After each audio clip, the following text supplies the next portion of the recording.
Hello guys, welcome back to my channel start with art.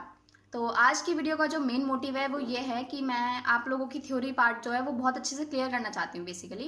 And उसके लिए मैंने बहुत ज़्यादा अच्छे नोट्स बनाए हैं, मतलब अलग अलग जगह से सर्च करके पूरी की पूरी एक सीरीज़ तैयार की है जो कि मैं जल्दी ही पोस्ट करने वाली हूँ। ठीक है, एक एक करके मैं हर एक वीडियो डालने वाली हूँ।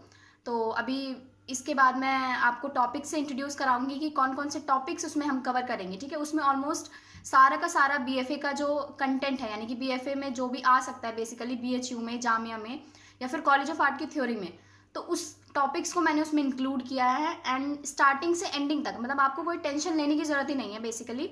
तो उसमें आपकी प्री हिस्ट्रिक आर्ट से लेके, यानी कि जो प्री हिस्ट्रिक केव्स थी उससे लेके पूरा का पूरा मॉडर्न पेंटर्स तक, ठीक है, वो सीरीज़ मैंने तैयार की है जिसमें बीच में मतलब सारा आ जाता है। Indus Valley, Mauryan, post Mauryan, Gupta, ठीक है, इन सब का आर्ट वर्क क्या था, इन सब का आर्किटेक्चर, स्कल्पचर, ये सब चीज़ें मैंने उसमें ऐड की हैं। ठीक है, तो मैं धीरे धीरे करके वो वीडियोस डालती रहूँगी एंड आप प्लीज़ उसे अच्छे से देखिए एंड समझिए। अगर आपको कोई दिक्कत आती है तो आप कमेंट्स में पूछ सकते हैं। तो अभी मैं थोड़ी देर में आपको टॉपिक से इंट्रोड्यूस कराऊंगी एंड मैं आपको बता दूं कि थ्योरी की इंपॉर्टेंस क्या है बेसिकली इस बार।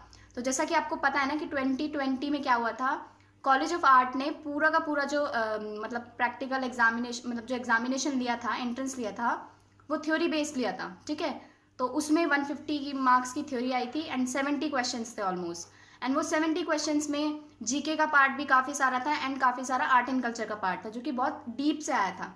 एंड बीएचयू में तो आपको पता ही है कि 50 के 50 क्वेश्चन जो है वो आर्ट एंड कल्चर, यानी कि पूरी की पूरी थ्योरी आती है उसमें। स्टार्टिंग आपको थ्योरी क्लियर करने के बाद ही प्रैक्टिकल देने दिया जाता है। तो ये बहुत ज़्यादा इंपॉर्टेंट है कि आप थ्योरी इग्नोर ना करें बिल्कुल भी।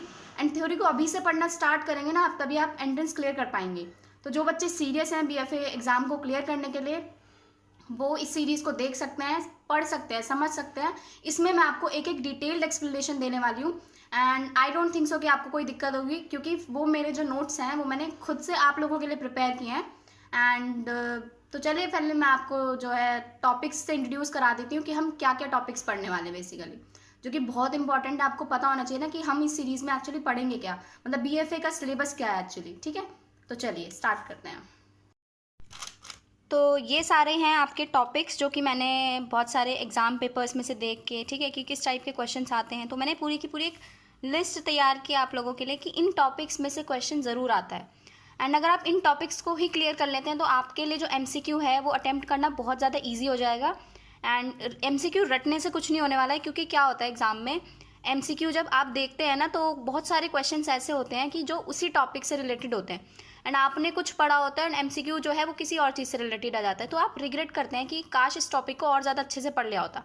यानी कि कोई भी एग्जाम्पल ले लीजिए आप, जैसे कि आपसे पूछा गया है कि किसी की डेट ऑफ बर्थ आपको बतानी है, ठीक है, कि क्या डेट ऑफ बर्थ थी उसमें, और आपने पढ़ा है उस सिर्फ आर्टिस्ट का नाम आपने पढ़ लिया था, है ना, एंड उसका बेसिक काम आपने देख लिया एंड आपने ये नहीं देखा कि वो उनका मतलब जो स्टार्टिंग का बैकग्राउंड है वो क्या था। अगर आपने वो नहीं पढ़ा है तो डेफिनेटली आप रिग्रेट करेंगे ना कि काश मैं ये भी पढ़ लेता या काश मैं ये भी पढ़ लेती, क्योंकि ये टॉपिक से तो मैं फेमिलियर हूँ, मैंने इस टॉपिक पे क्वेश्चंस पढ़े हैं लेकिन मैं पूरा नहीं पढ़ पाया।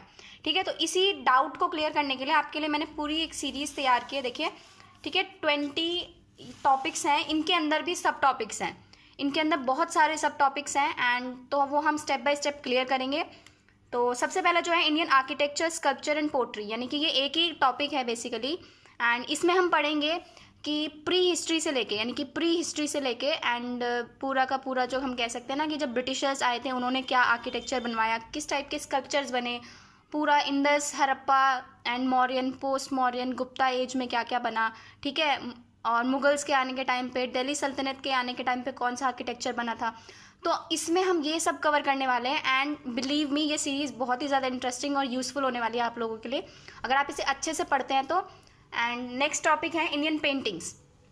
तो इंडियन पेंटिंग्स की भी पूरी सीरीज़ है जिसमें मैं आपको बताऊंगी कि पेंटिंग का स्टार्टिंग कहाँ से हुआ बेसिकली, ठीक है, और जो मोस्ट इंपॉर्टेंट टॉपिक्स उसके अंदर आते हैं वो सारे मैंने कवर कर रखे हैं इस सीरीज़ में। एंड नेक्स्ट है इंडियन हैंडीक्राफ्ट्स। इंडियन हैंडीक्राफ्ट के टॉपिक, इससे रिलेटेड क्वेश्चन आ जाते हैं कभी कभी, म्यूज़िक से रिलेटेड क्वेश्चन ज़रूर आता है, देन डांस फॉर्म्स ज़रूर आती हैं, इंडियन थिएटर फॉर्म्स भी आ सकती हैं, कभी कभी पूछ लेते हैं, तो हम थोड़ा सा इनके बारे में भी जानेंगे, ठीक है, क्योंकि अपने आर्ट एंड कल्चर का ही तो पार्ट है ना। नेक्स्ट है लैंग्वेजेस इन इंडिया, ये भी आपको पता होना चाहिए, स्क्रिप्ट से रिलेटेड क्वेश्चन हमेशा आता है, एक रिलीजन्स इन इंडिया, ठीक है, कौन कौन से रिलीजन्स हैं, Indian literature, Indian cinema, cinema से रिलेटेड क्वेश्चन ज़रूर बनता है, फेयर्स एंड फेस्टिवल से रिलेटेड क्वेश्चन ज़रूर आते हैं, कैलेंडर्स इन इंडिया आ जाता है, इससे भी क्वेश्चन, फेमस पर्सनालिटीज़, इससे रिलेटेड क्वेश्चन भी डेफिनेटली आता है। इंडियन मॉन्यूमेंट्स जो है वो तो आर्किटेक्चर का ही पार्ट है, लेकिन फिर भी हम इंडियन मॉन्यूमेंट्स भी पढ़ेंगे इसमें, ठीक है। तो ये लिस्ट, टॉपिक की लिस्ट मैंने आपके लिए तैयार की है, एंड इसमें मैंने जैसे आपको बताया कि हर एक वीडियो में मैं जो भी टॉपिक कवर कर रही हूँ तो उससे रिलेटेड एमसीक्यूज़ मैं एंड में डालूंगी, ताकि आप उस कंसेप्ट को समझें पहले और उसके बाद उसको टिक करें कि इस टॉपिक से रिलेटेड जो जो क्वेश्चन आ सकते हैं वो मैं उस वीडियो में डालूंगी। तो आपका जो कंसेप्ट है वो तभी के तभी क्लियर हो जाएगा। 2 बार आपको वो वीडियो देखने की ज़रूरत है, बस एक बार अच्छे से पढ़िए उसको, एंड देन दूसरी बार रिवीजन के लिए, एंड आपका वो टॉपिक जो है वो अच्छे से क्लियर हो जाएगा, ठीक है। तो ये सारे टॉपिक्स हैं। तो आज मैं आपको बता देती हूँ कि हमारी जो हिस्ट्री है, यानी कि आर्ट की हिस्ट्री है, उसका स्टार्टिंग क्या है, बेसिकली स्टार्टिंग पॉइंट क्या है, एंड देन वो कितने पार्ट्स में डिवाइडेड है, और आपको स्टार्टिंग से एंडिंग तक क्या क्या पढ़ना पड़ेगा, ठीक है। तो मैं बेसिकली एक थोड़ा सा बता रही हूँ, आज आपको पूरा एक चार्ट दिखा देती हूँ, एंड उस चार्ट को एक्सप्लेन कर रही हूँ मैं।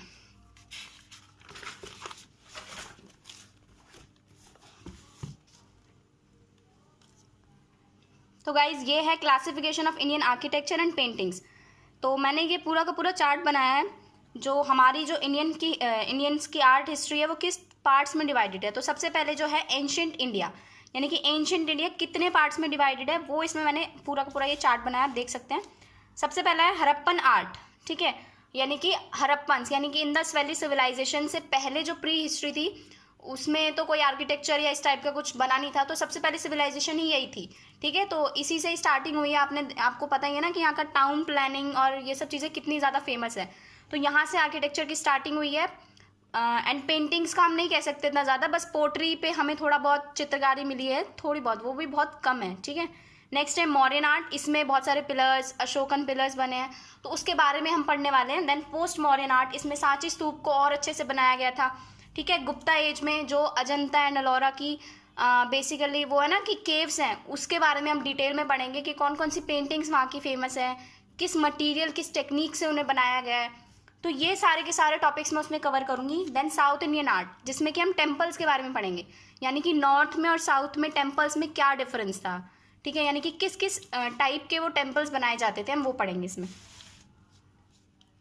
देन आता है हमारा मेडिवल इंडिया, जिसमें हम दिल्ली सल्तनत में, यानी कि 5 रूलर्स या फिर 4 रूलर्स थे, वो उन्होंने क्या क्या आर्किटेक्चर बनवाया है दिल्ली में या फिर आसपास जितना भी, हम वो पढ़ेंगे। देन मुगल आर्ट, मुगल्स में जैसे मुगल आर्ट में मिनिएचर जो है वो फेमस हो गया था, एंड गुप्ता एज में जो है म्यूरल्स ज़्यादा होते थे, एंड मुगल आर्ट में मिनिएचर का वर्क बहुत ज़्यादा हुआ है। तो हम ये सारी चीज़ें जो है डिटेल में पढ़ने वाले हैं। And then Indo Gothic style के जो आर्किटेक्चर बने थे, यानी कि ब्रिटिशर्स ने जो बनवाए थे, ठीक है, चर्चेज जो बनवाए थे, बहुत सारे चर्च बनवाए थे उन्होंने, एंड न्यू रोमन स्टाइल, जिसमें हम एंड में जो मॉडर्न इंडिया है इसमें हम पेंटर्स के बारे में पढ़ेंगे कि उन्होंने किस किस टाइप का आर्टवर्क किया है, कौन से पेंटर। तो ये पूरी की पूरी मैंने सीरीज़ बनाई है, एंड मैं इसको कंटिन्यू रखूँगी। अगर आप लोग अच्छे से कमेंट सेक्शन में मतलब एंगेजमेंट करेंगे बेसिकली, एंड मुझे मोटिवेट करने के लिए आप लोग कमेंट्स करेंगे, लाइक करेंगे, सब्सक्राइब एंड शेयर करेंगे मेरे चैनल को, तो मैं ज़रूर ये सीरीज़ पूरी की पूरी कंटिन्यू रखूँगी। क्योंकि मुझे भी कभी कभी डिमोटिवेशन हो जाती है ना, समझिए अगर आप लोग कमेंट ही नहीं कर रहे, रिस्पॉन्स ही नहीं कर रहे कुछ भी चैनल पे, तो ये सब मुझे फिर वेस्ट लगता है। तो अगर आप लोग रिस्पॉन्स करेंगे तो मैं डेफिनेटली प्रॉमिस करती हूँ आपसे कि मैं ये सीरीज़ कंप्लीट करूँगी आपके लिए, एंड आपको टेंशन लेने की बिल्कुल ज़रूरत नहीं है। मैं रिस्पॉन्सिबिलिटी लेती हूँ कि आपका जो थ्योरी का पार्ट है वो क्लियर हो जाएगा। सो गाइज आज की वीडियो में बस इतना ही, एंड इसके बाद जो सीरीज़ आने वाली है जो मैंने आपको बताया, इसमें मैंने आपको थोड़ा सा इंट्रोडक्शन दिया है, ठीक है, कि हम क्या क्या पढ़ने वाले हैं। तो आने वाली जो वीडियोस हैं उसमें आपको जो है पूरा का पूरा मटेरियल या कंटेंट जो भी है वो उसको मैं डिटेल से समझाऊंगी, एंड आपको वो पूरी वीडियोस देखनी है, बिकॉज आप तभी आपके कंसेप्ट जो है क्लियर होंगे। क्योंकि बहुत सारे बच्चों को ये भी नहीं पता है कि एक्चुअली मतलब कहाँ से क्या सिलेबस प्रिपेयर करना है, क्या पैटर्न है पेपर का, ठीक है। तो इसमें मैं ये जो वीडियोज़ आ रही हैं इसमें मैं आपके लिए ना MCQ क्वेश्चंस भी लेके आऊँगी, मतलब जो भी टॉपिक हमने पढ़ा उससे रिलेटेड हम MCQ सॉल्व करेंगे। तो उससे क्या होगा कि जो टॉपिक मैंने आपको पढ़ाया है, यानी जो कंसेप्ट मैंने क्लियर किया है, वो अगर आप MCQ टिक मार्क करेंगे तो वो तुरंत के तुरंत क्लियर हो जाएगा, यानी कि फिर आप उसे भूलेंगे नहीं कभी भी। क्योंकि क्या होता है कि MCQ जब बच्चे पढ़ते हैं तो सिंपल डायरेक्ट MCQs पढ़ के चले जाते हैं एंड वो भूल जाते हैं, उनके आंसर्स इतने ज़्यादा कन्फ्यूजिंग होते हैं। तो आपको कंसेप्ट क्लियर होना बहुत ज़्यादा ज़रूरी है। तो जिसके लिए मैं ये वीडियोस बना रही हूँ। तो आज की वीडियो में बस इतना ही, and take care, bye bye, मिलते हैं अब हम नेक्स्ट वीडियो में।